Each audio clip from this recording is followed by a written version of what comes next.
Hello and welcome. Thank you to the many familiar names and faces and many new names and faces who are logging on this afternoon. My name is Paul Yoder, and I am thrilled to be hosting this webinar on working with restorative justice in education with students identified as English learners or English language learners. I want to, of course, start with some introductions here in a moment and also some housekeeping.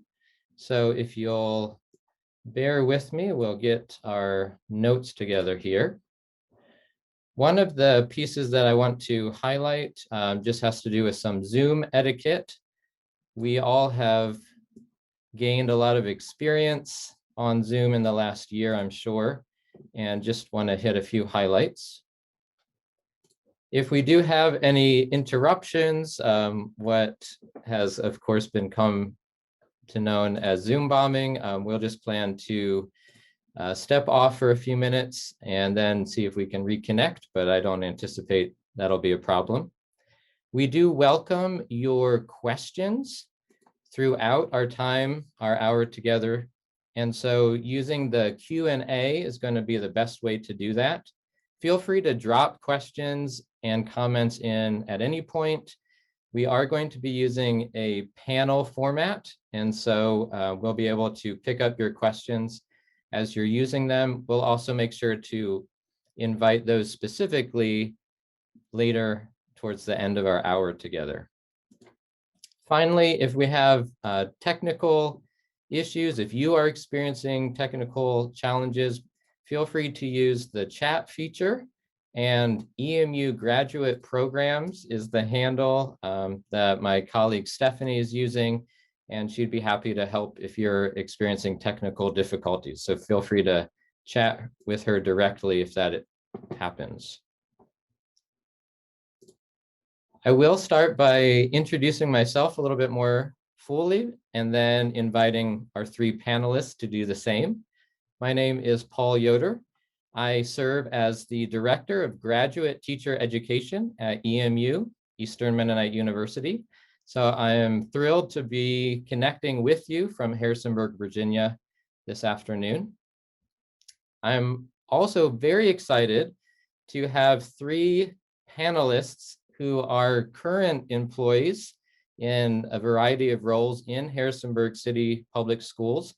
One of the reasons that especially is important and exciting to me is because my own teaching experience includes being in Harrisonburg City Schools. And so the partnership and the community of learners that we get to talk about this afternoon is very near and dear to my heart. And I'm very excited to welcome Emily Imgram, Kajungu Mturi, and Laura Feischinger-McGrath. So I'm going to invite each of them to take a few minutes to introduce themselves more fully, especially to talk a little bit about their context and their day-to-day roles and responsibilities, because we know that footing that they have is going to be an important piece of understanding the stories that they want to share with us this afternoon. So I will invite Emily to get us rolling. Hi, I'm Emily Imgram. Thank you, Paul. And I have been a teacher with Harrisonburg City Public Schools for 6 years now. Currently, my position is working with newcomers at the elementary level. So I work with 4th and 5th grade newcomer students. That means that they've been in the country for usually a year or less, and I'm helping them learn English as well as just navigate through schools in the United States. And previously, I was at the middle school. Yes, thank you.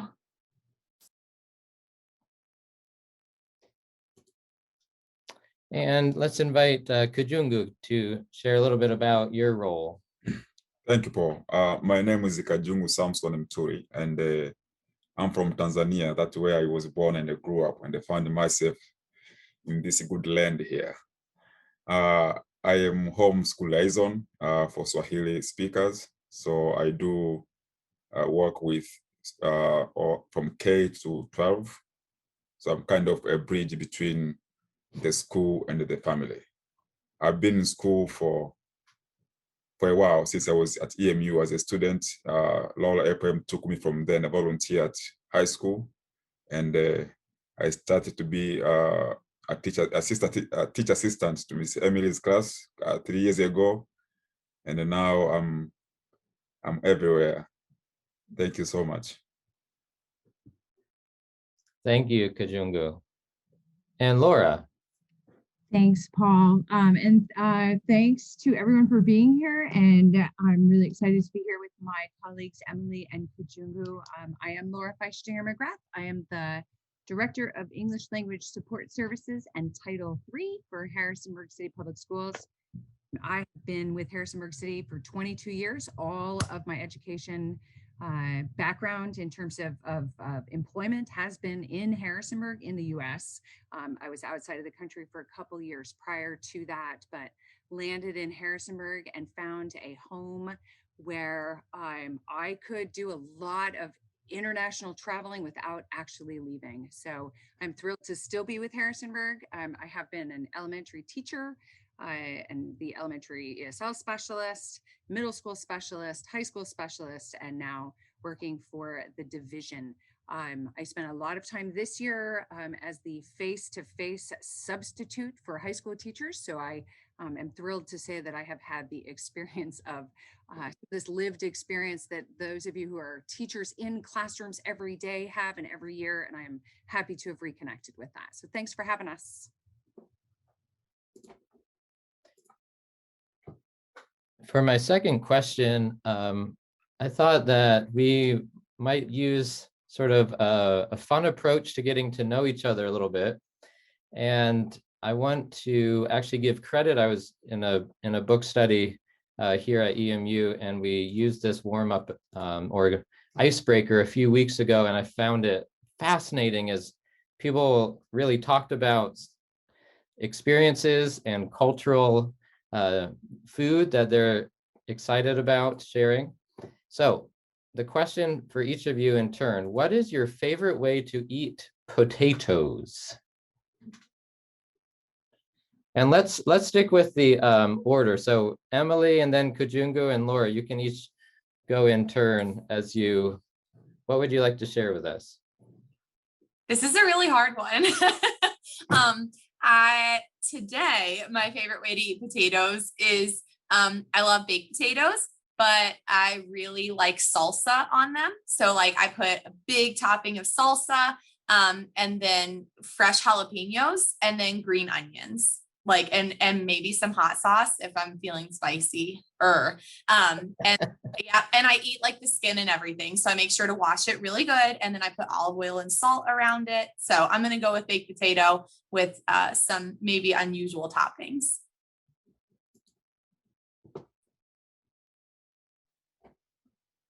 I think it's me. So honestly, I don't remember when it was the last time to eat potatoes while I was thinking.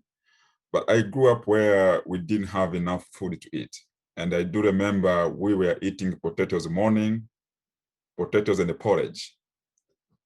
So when you eat that kind of food morning around 9, you will not feel hungry until the evening. So you're saving lunch and probably evening you don't eat much. So that is my favorite, potatoes and the porridge. And it will be morning. Thank you, Kajungu. I want to refute what Kajungu just said about if you eat potatoes in the morning, then it keeps you fuller for longer, because I love hash browns. And on my hash browns, I like to crack some eggs and let the yolk get in the hash browns and then cover that with some salsa and some hot sauce and jalapenos. But I'm pretty sure I can always eat about 2 hours later. So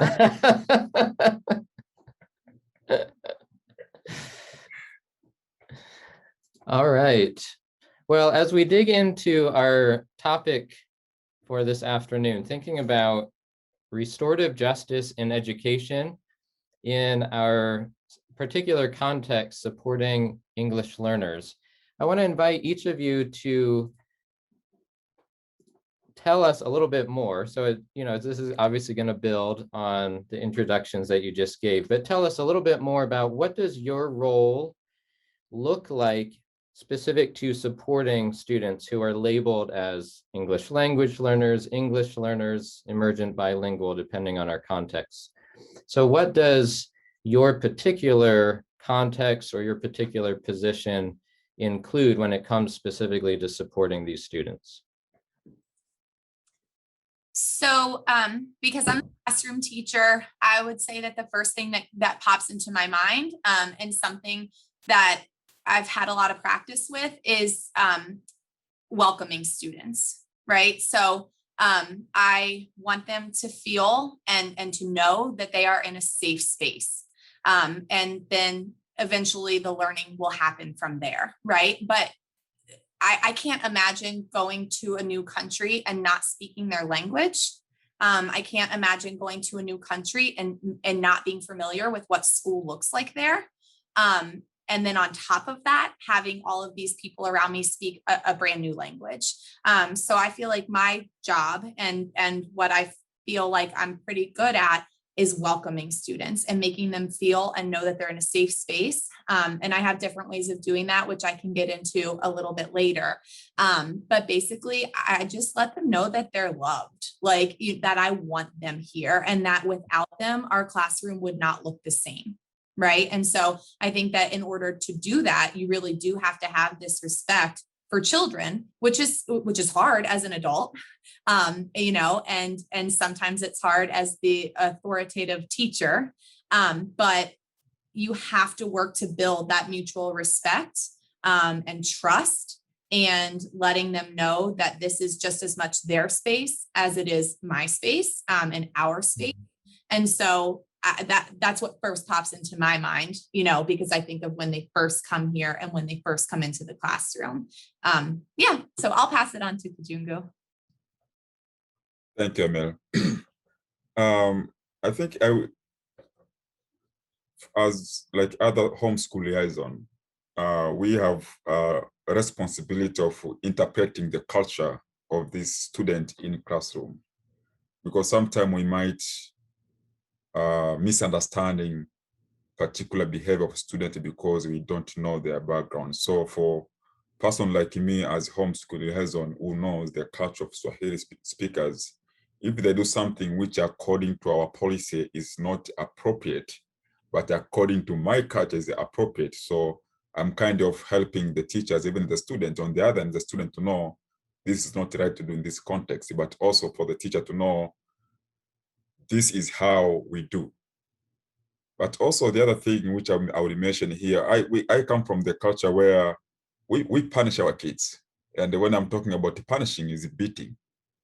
And sometimes when we give reports for parents, your son or daughter that have done 1, 2, 3, most of the time parents respond in punitive way because that's what they know.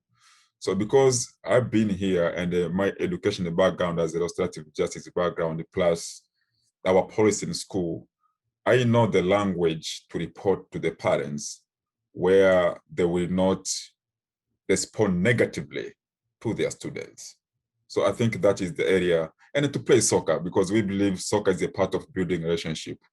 I take them down, they take me down, and then we handle just a matter of relationship. Thank you. So as much as I like the opportunities that I have to actually be with our learners and with their families, I think for me, it's most important in regards to how I can represent our students and their families within policies and programming, and opportunities and addressing barriers and bridging our students into that which is already in existence, and then helping to create new programs and new bridges so that our students can successfully participate in our school community and in the larger community. So I think for me, I'm probably, when I think about my own impact, it would be on policies and procedures. Thank you to each one of you. I want to connect the dots now and invite you to reflect on this terminology. What does restorative justice or restorative justice in education mean to you? So we might also invite you to share what kind of study or practice opportunities have been formative for you in that conversation.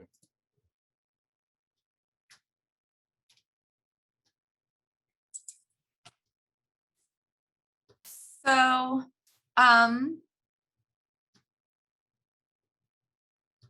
trying to think of the best way to talk about this without getting into like taking over, kind of. Hey, go for it. No, it's okay. Study and practice opportunities. So, I mean, I don't know if this is really the right answer, but and we might get into, I might be going ahead, but that's okay. I'm just going to go with it. So, I mean, when I first started learning about restorative justice and restorative justice in education, I had a friend who was part of the cohort at EMU, and she was so excited to talk about the circle process. And so for a really long time, I thought that like circle processes were maybe the only thing about restorative justice in education. And I think that that's a really common misconception. And after going through the cohort myself and doing more research about it, I know that it's a whole lot more than that. However, I think that it's a really great starting point. It's something that is not super difficult to do in the classroom and with my students. So when I'm thinking about like practice opportunities, I remember I was so nervous the first time that I wanted to set up a circle and facilitate a circle with my students. And I asked Kajungu, I said, will you please come and sit with me and please help me? And I was so nervous. I was shaking because it was something that was new for me. So it was scary. I had done all of this work. I had practiced in class with Kathy Evans. Like I knew what I was doing, but to put myself out there and do it with my students, it was really hard. But I think that that's also part of restorative justice, is like letting your students see you for who you are, you know, or like letting others see you that, yes, I'm the teacher and I'm supposed to know everything, but I'm just as scared. I'm just as nervous to try new things.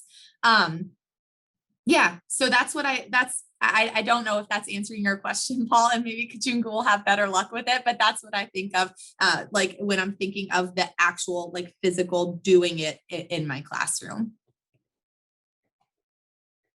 Thank you, Emily. You know, most of the time we think being at school is to know 1 + 1 = 2 and to get A. I usually say you can get a lot of A's, but if you don't have that, the important skills that can take you to where you are, to where you want to be, which A and B's will not be interested, you'll be in trouble a little bit. So for me, when I think about restorative justice in education, and what I've seen in our schools is practical, is how we build relationships with the students as a way of creating the environment of talking difficult topics when they come. We don't wait challenges happen in order to talk. We prepare the environment of talking difficult topic with them. It will not be surprise. And that really has very big impact in our education, in our students' education, because and I think if this will be the right time to have this quotation from Donald Valley, the principal from Thomas Harrison, on one of the article I just said, he said, if you don't have strong, trusting, caring, loving relationship with the students, you're not going to get very far academically or in anything else. And that's what I have seen in our school. And I feel like I connect that very strong with what Emily say, connected with the restorative justice in education.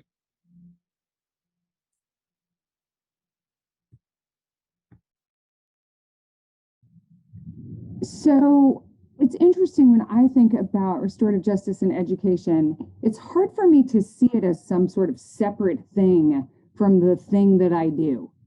I didn't know what to call it until I connected in with EMU's program, but I think that it's always been a part of how I see language learning in public education, the idea of relationships being so important, and that idea that all people have worth and all of us are relational, and the way we learn language and the way we learn things is connected in with our sense of belonging and our sense of identity, and our identity is stronger when we feel loved and valued, and when educators think through an equity lens, they're being culturally competent and responsive, and we are in this together.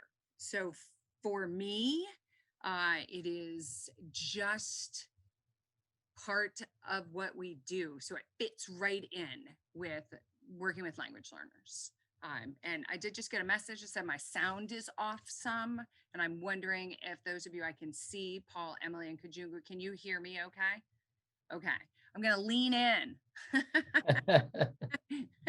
But yeah, for me, I think it just fits, and it gave such the right language to use to talk about the way in which we need to provide opportunities to give voice to everyone, and to also help our students understand that giving voice also means to be good listeners, and to then move with that and attack hard things together. So it's very collaborative, and it's relational, and thinking about dignity at the center, I think RJE just fits right in for me with the way I think about education, and very particularly what I think public education must be doing.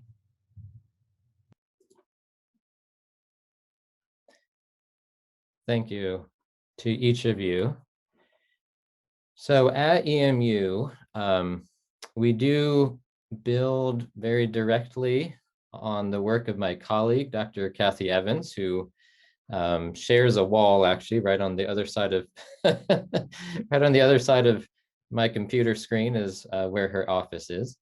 And I'm going to put a link in the chat. And if our audience folks want to go to that link, you'll be able to see this Venn diagram, sort of a triple Venn diagram, that is one attempt to encapsulate or to begin to sketch out some of this very holistic approach that Laura was describing.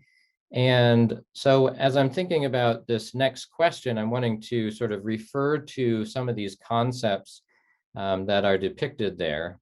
So they include respect, dignity, and mutual concern.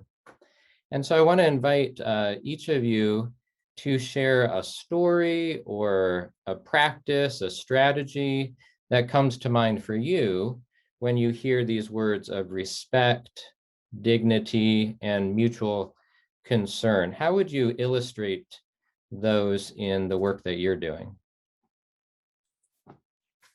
So I brought up circle processes, and that's why I didn't want to get like too much into it with my last response. But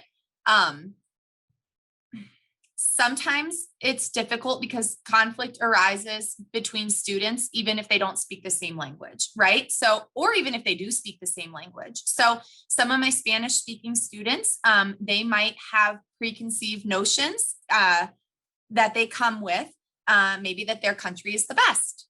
Maybe that another country is bad, right? For X, Y, and Z. Maybe they don't like each other, but they don't know why. It's just something that they come with. Like, if that makes any sense. And so like part of my job is to break down those preconceptions and show them that we are all the same, even though we're different, right? And we need to have mutual concern. We need to respect one another, and we need to know that there is this inherent dignity in each of us that we have, that we need to make sure that we're all respecting and upholding, right? So, so what I do and what Kajungu helped me do for our first circle, and then I've used it each year after that because it just works so well, is I invite all students to color their flag, right? So they can either draw it themselves, or if they don't know how, or if they don't really want to, then I'll print it off for them and they can color it. And so they bring their flag just on a piece of computer paper, right?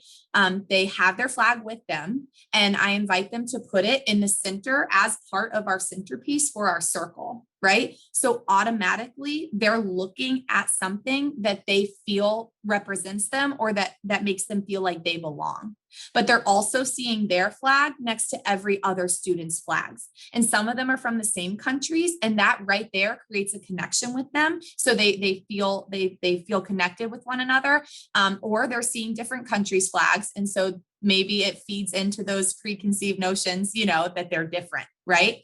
But then what we do is we'll go around the circle, and I'll very purposefully think of questions after getting to know my students, that I know they're going to say something that's the same as another student from a different country, or from another student who maybe they butted heads with on the soccer field, right? So I'll ask a question, what's your favorite ice cream? And then maybe this student from Honduras will say chocolate, and then my student from Tanzania will say chocolate. And to see them make eye contact across the circle is so cool, because they're like, oh, wow, I thought that I didn't like you, but I see that we have things in common, right? And that seems so simple, but it works. But at the same time, it's not always that easy. Sometimes it takes 5 weeks of working in a circle process for that one student to choose to speak, right? Because they have the right to pass.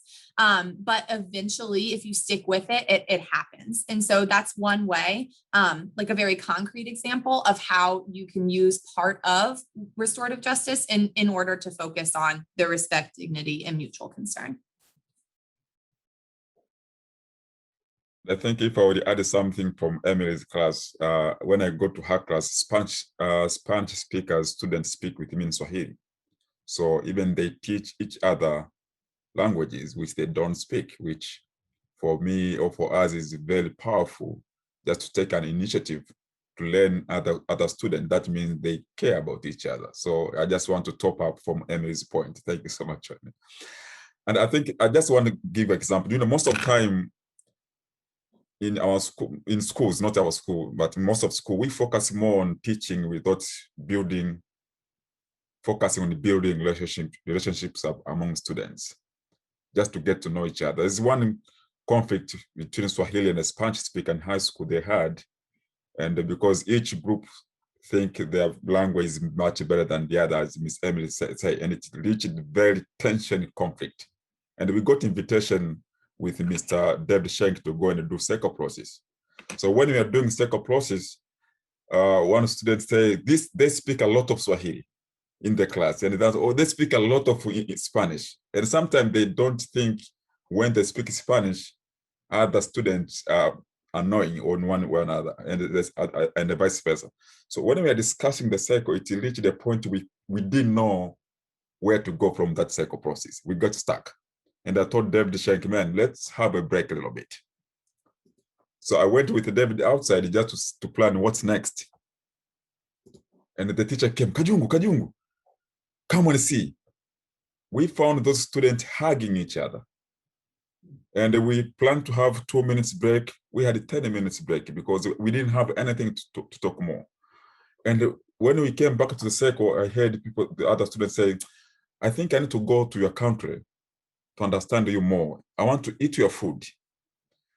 So for us, our role of creating the environment of getting to know each other is a best way to respect among students, but also to keep or to respect the dignity of other students in the class. The way they talk, the way they eat, we eat differently. We eat while our mouth open, which other culture you have to close. But if you don't understand my culture, you might say Kajungu is a very terrible person, even he doesn't know how to eat, but that's where I enjoy my food. But how can you know without getting to know me? So I just want to add on that one.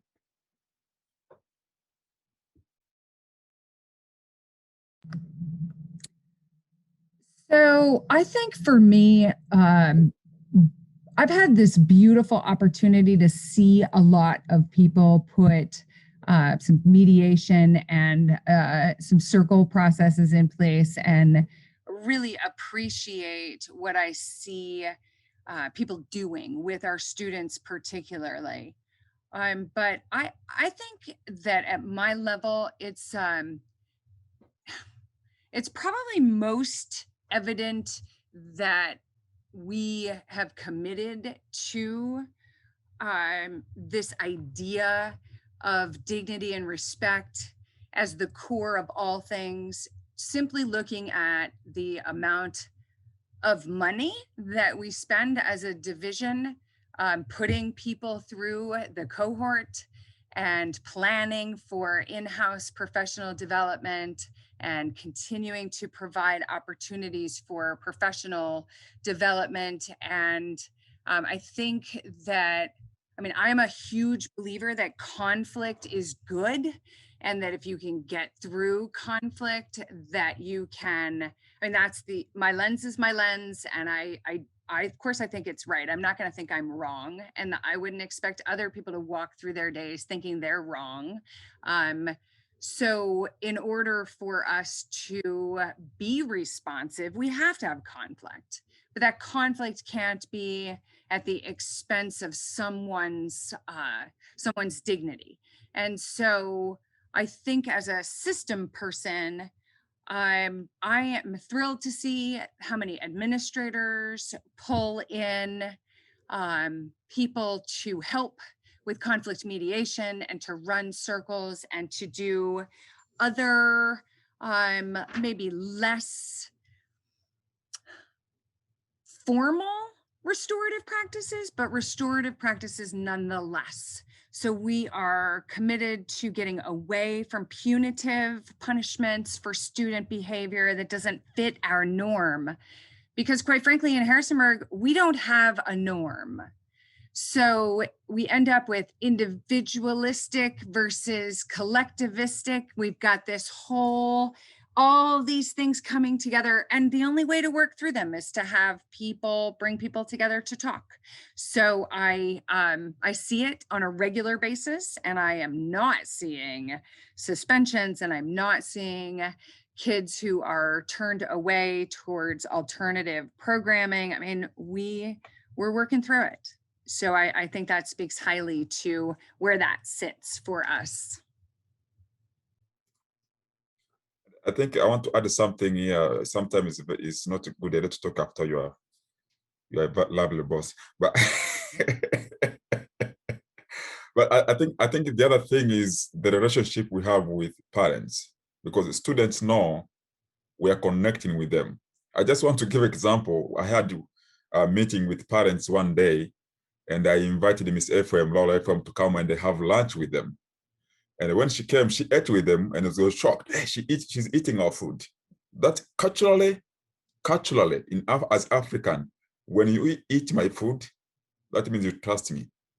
But secondly, which was amazing, Miss Ephraim, when I said this is the mother to somebody, Miss Ephraim mentioned all children in that family, all of them. And we Africa, we have a lot of children, 7 to 8 children. That's a good number. God bless us. So she was able, she was able to say, oh, you're the mother to da. And for the family, oh, she knows my children. And it really shows how much she cares about them. Sorry, Ms. FM, to mention this in front of this public audience, but that's how it is. I just want to top up. You can punish me later when we finish this. Laura just said she's not looking for punitive approaches, Kajungu. It's there's a best way of punishing. She can punish me by giving me a candy. Okay, there we go.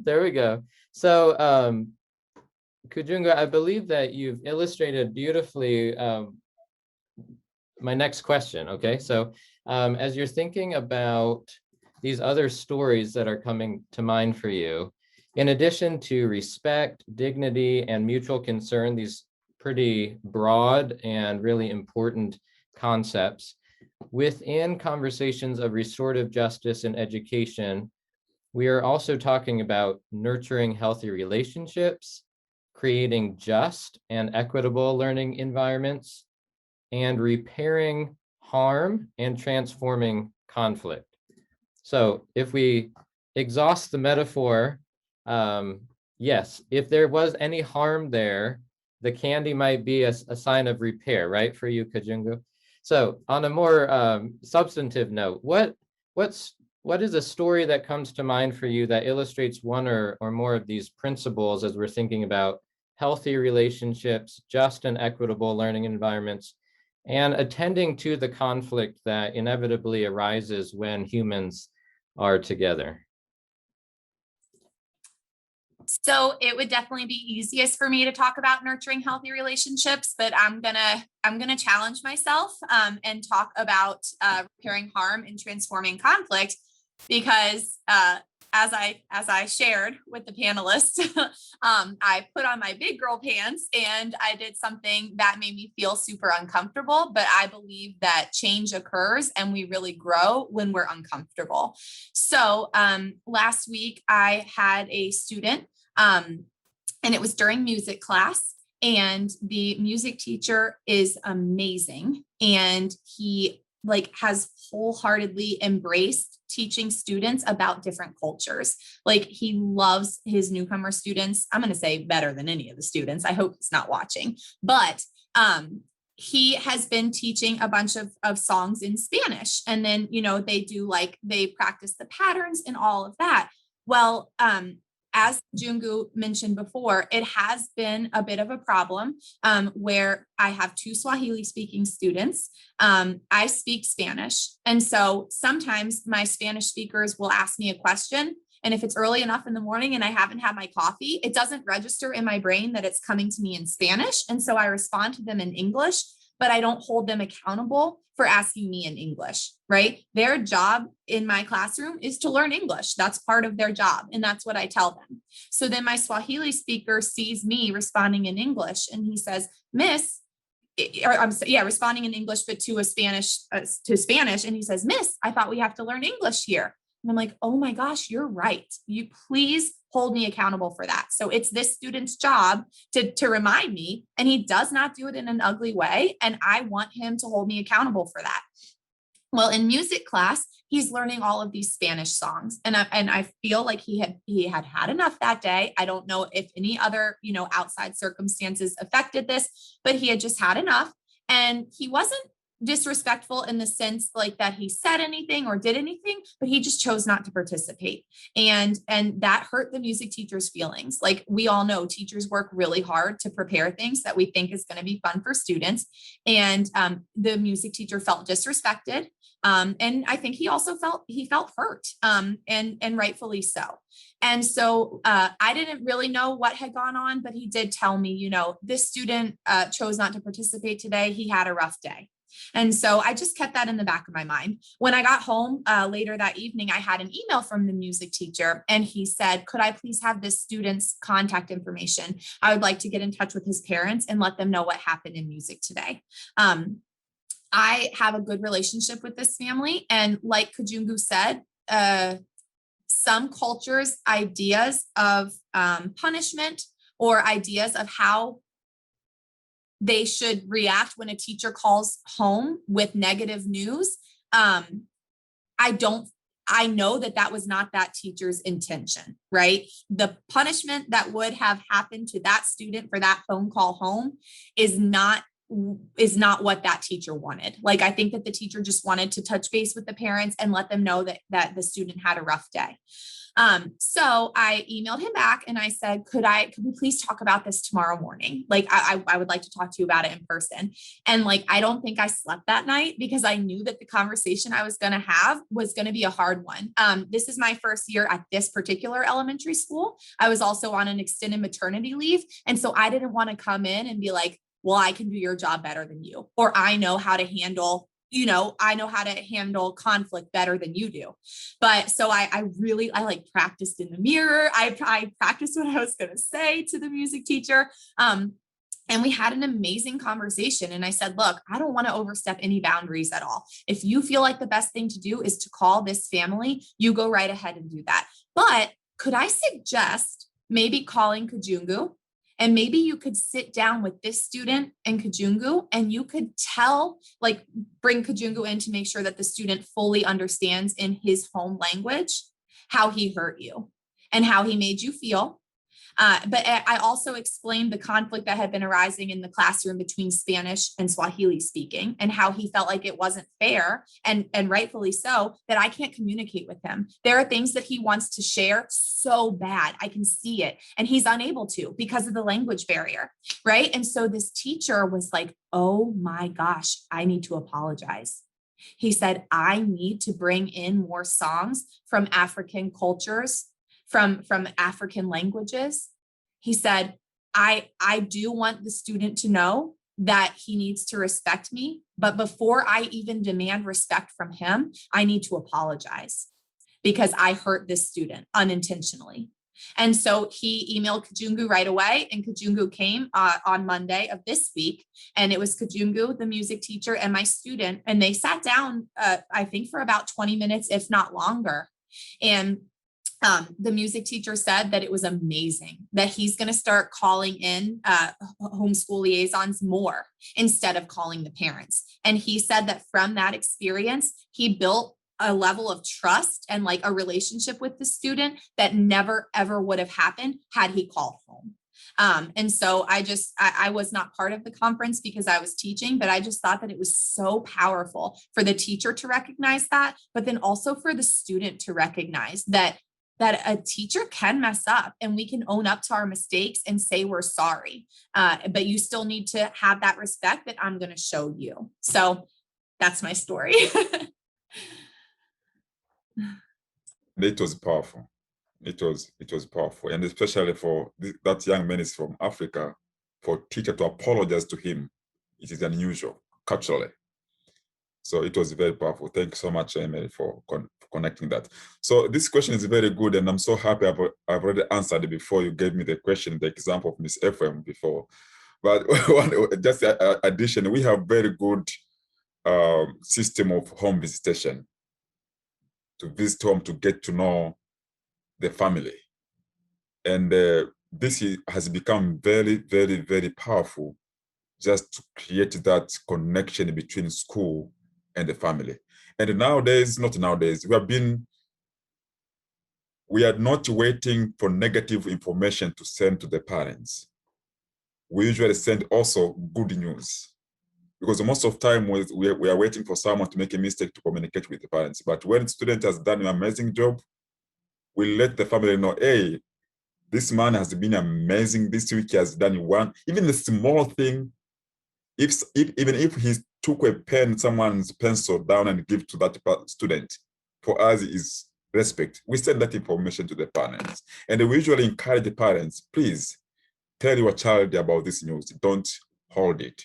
So when it comes, we talk about other things negative, at least we have that foundation of positive, which is waiting for other things. So I just want to top up on that. Thank you. So I think that Kajungu and Emily are awesome. And I want to do a little awesome dance, just like Dr. Yoder just did. That was great. But I think this idea of just and equitable learning environments is really important. And it can't be because Emily and Kajungu are awesome. It absolutely has to be because we are intentional about building in systems and procedures so that home visits are a thing, which is a policy for us, and that doing circles, morning meetings, experiences where we're building relationships is part of what every classroom looks like. And being able as a supervisor to, if I come into a classroom to do an observation and they have gone off sideways because they are repairing harm, then I got to be okay with that. And that needs to be okay within the entire system. And so I think it's really important for us to make sure that we have all those things built in so that we don't have to just wait for awesome to show up, because otherwise it means that we haven't created a just and equitable environment. We just created a really great space for the kids who get to be with those people. And we can't do that. In the same way, it can't be about what your zip code is. It can't be about what language you speak at home. It can't be about if you pay for lunch or don't pay for lunch. It has to be about making sure we are very intentional to provide expectations that are high, but expectations that also have targeted support. And that targeted support is not remedial in nature. It is about not simplifying, but amplifying, and is about maximizing the potential of all of our learners. And if we don't build that in, it will not just happen naturally for most kids. So I think for me, that's super important. I want everyone to have the experience of being with people like Emily and Kajungu so that they can decide that they want to head in that direction as well. But I think we need to have policies, and it can't just be because at the high school, can't be because so-and-so has this school counselor, that they have the opportunity for a circle or a repairing harm conference, but somebody else doesn't because that school counselor doesn't flow in that direction. So it's really important that we build that as a system.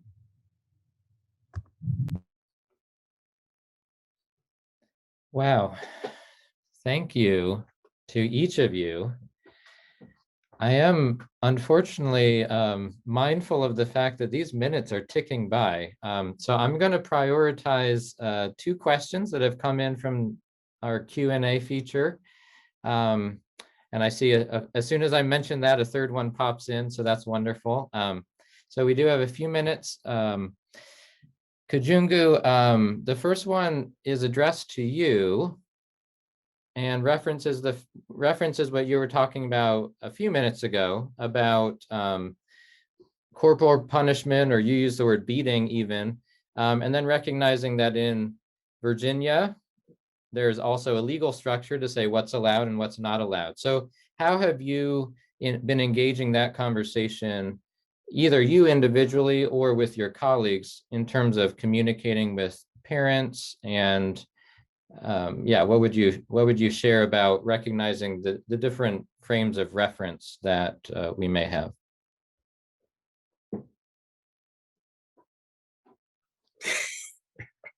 I was on mute. I do know the thing is, the good thing about our school system here, we know each other.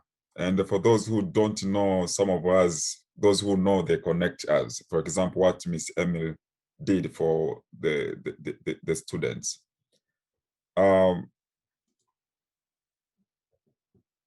So I usually share with teachers about this, how the issue of corporal punishment has been our culture back home there. And even it is sometimes it is difficult for students. They don't believe if they are not beaten. I remember one student say, man, we used to be beaten when we do mistake. So for them to tell them, hey, can we talk about this? It's kind of, you fear him or her.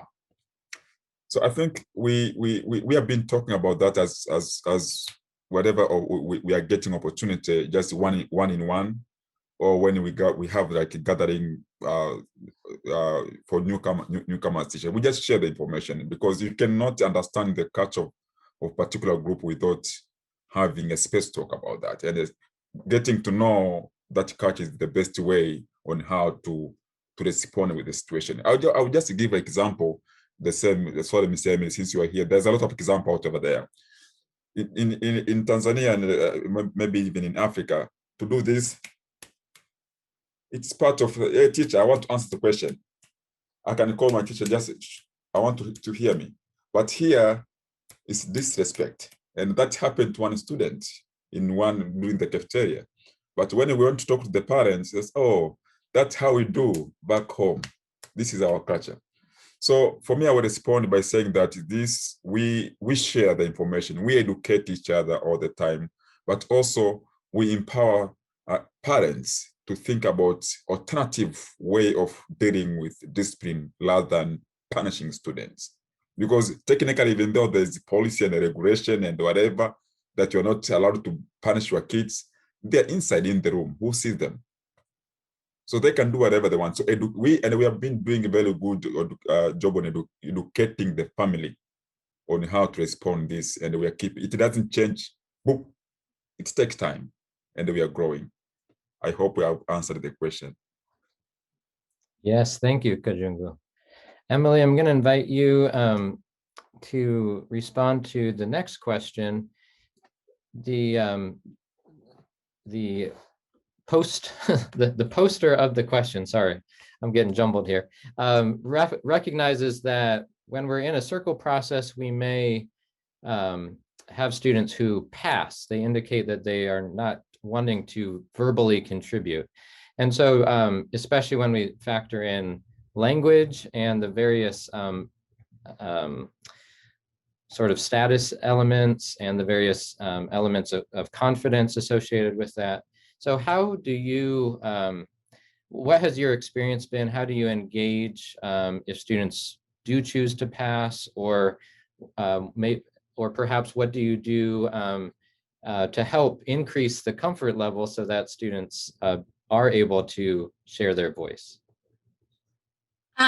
So first of all, I have a rule in my classroom, and like I feel very strongly about it. I don't let students laugh at each other.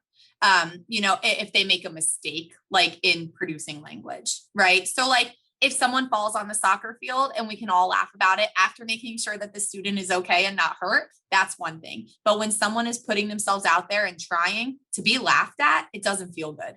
You know, like I mess up in Spanish sometimes and they laugh at me, and I'm an adult and it still hurts my feelings. And so, first of all, we break that down so they know that they're not going to be laughed at if they try. Another thing that I do is I put sentence frames in the middle of the circle, or I'll hold sentence frames up, right? So I plan that I'm going to ask this question.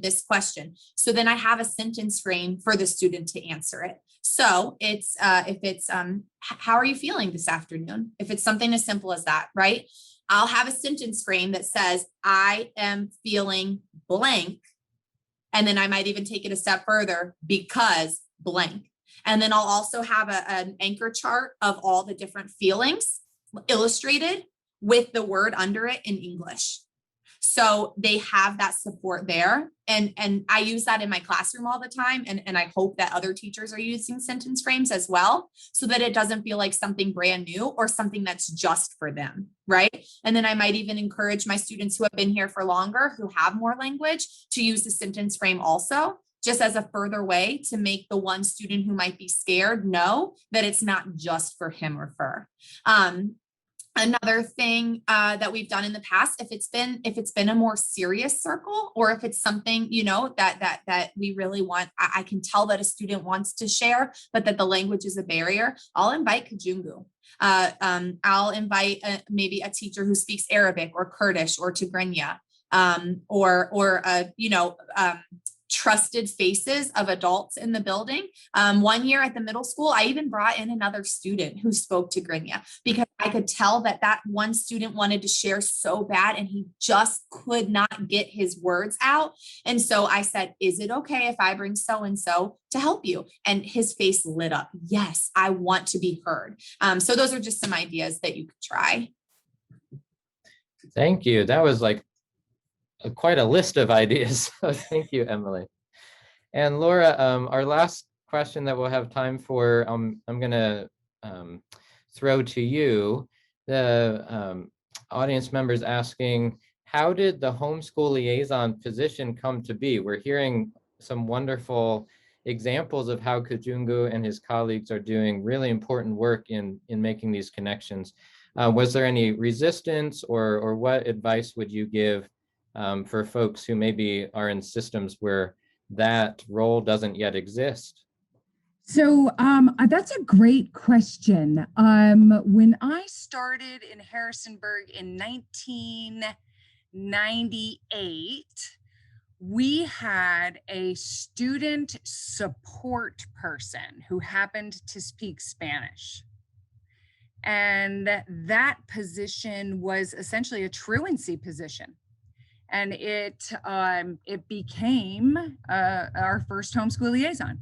So it started as something that was really out of frustration, I think, for our administrators who couldn't talk to families and could not figure out how to get their kids in school for our Spanish speakers. And then simultaneously, we got a huge group of Kurdish speakers. And so as this was happening, our population was changing. People were already frustrated about not being able to communicate what we wanted parents to know, right? Because that's how it started, is that we wanted parents to know how we wanted them to do what we wanted them to do. So we hired somebody who could tell them. And so it took us a couple of years, but it was probably around 2004, 2005, where the position started to change into being something that was more about the health of the school community, the health of the student, the health of the family.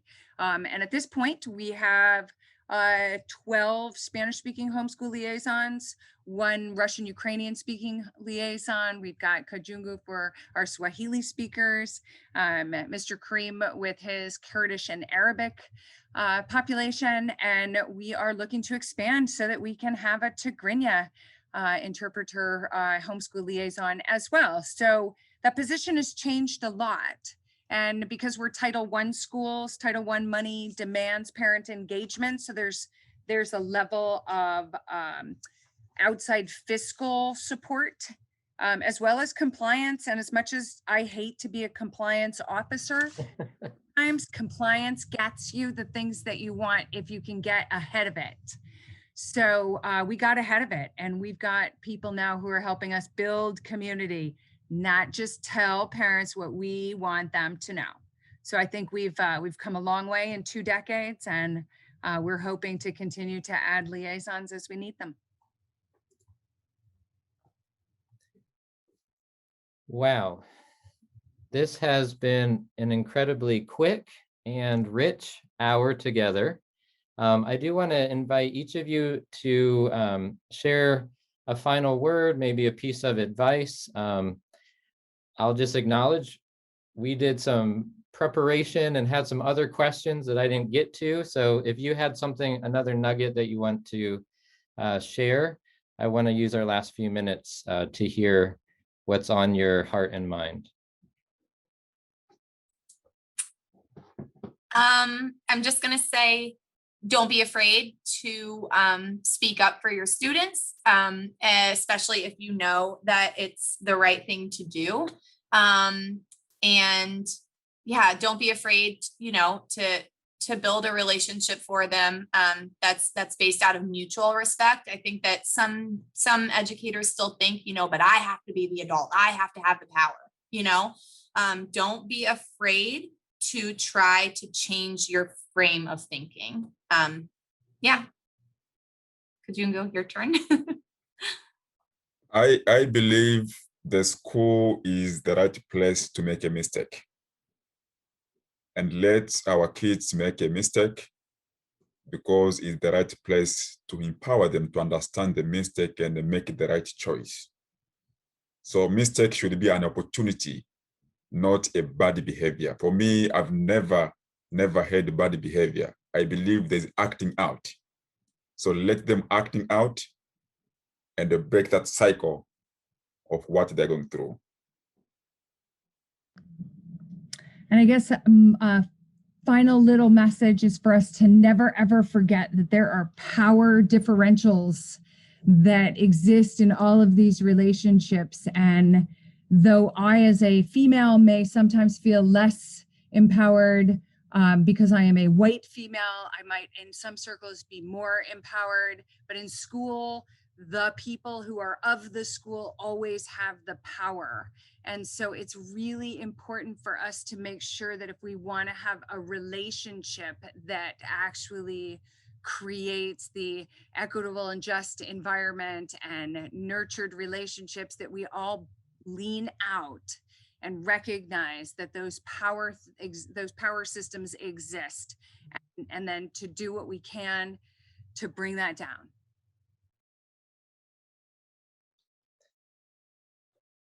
Thank you to each of you for sharing from your rich experience, from the principles, the values that root your practice, and for providing those tangible stories that can inspire us and also help us to rethink and to reimagine what's possible.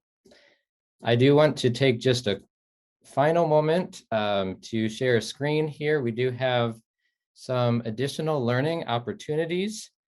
I'm very excited. We finalized here in the last few weeks that Dr. Kathy Evans and another EMU colleague, Dr. Kathy Smeltzer-Erb, will be leading us on June 2nd, also in a webinar format, thinking about how RJE can be embodied as pedagogical practice.